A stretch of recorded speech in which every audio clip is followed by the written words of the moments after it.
Pernahkah Anda mendengar istilah erotomania? Erotomania ini jadi merupakan bentuk gangguan delusi ketika seseorang percaya sekali bahwa orang lain jatuh cinta sama dia. Aduh, sebenarnya apa ya faktor pemicu gejala erotomania dan bagaimana cara penyembuhannya? Berikut liputannya.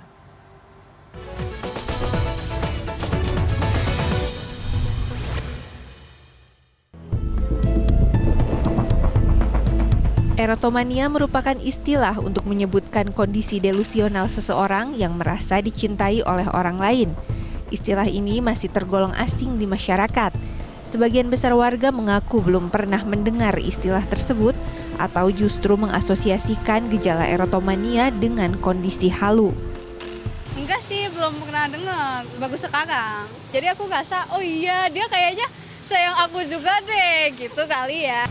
Kurang tahu sih. Kurang tahu. Iya. Tapi pernah dengar nggak kata delusi atau halu gitu? Oh sih. Apa sih kalau menurut Mas kalau halu atau delusi? Halu tuh kayak kita tuh membayangkan sesuatu yang belum kita capai gitu. Ngerasa semua hal yang dia pikirin tuh tergantung nyata. Tapi ini mau negatif atau positif juga merasa nyata aja gitu intinya. Karena itu belum tentu benar gitu. Menurut dokter spesialis kedokteran jiwa RS Immanuel Bandung Irna Permanasari Gani, erotomania termasuk gangguan kejiwaan karena penderita tidak bisa membedakan antara imajinasi dan realita. Umumnya erotomania banyak terjadi pada perempuan dengan gejala berupa terus-menerus membicarakan orang yang disukai, memberi perhatian berlebihan, bahkan mengirim hadiah karena terobsesi pada orang yang disukai. Dalam tingkat lebih ekstrim, penderita erotomania sampai menguntit orang yang ia suka dan akan cemburu berlebihan jika mengetahui orang yang ia suka memiliki pasangan di dunia nyata. Faktor penyebab erotomania pun beragam, umumnya berkaitan erat dengan kondisi biopsikososial seseorang.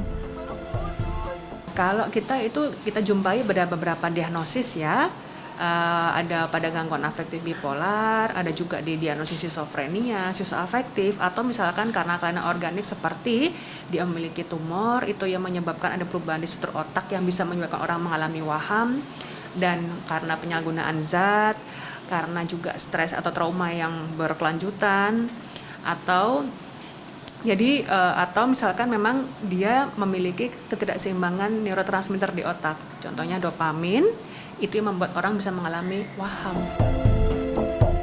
Irna menyebut pengobatan erotomania bisa dilakukan dengan terapi, baik terapi obat maupun psikoterapi.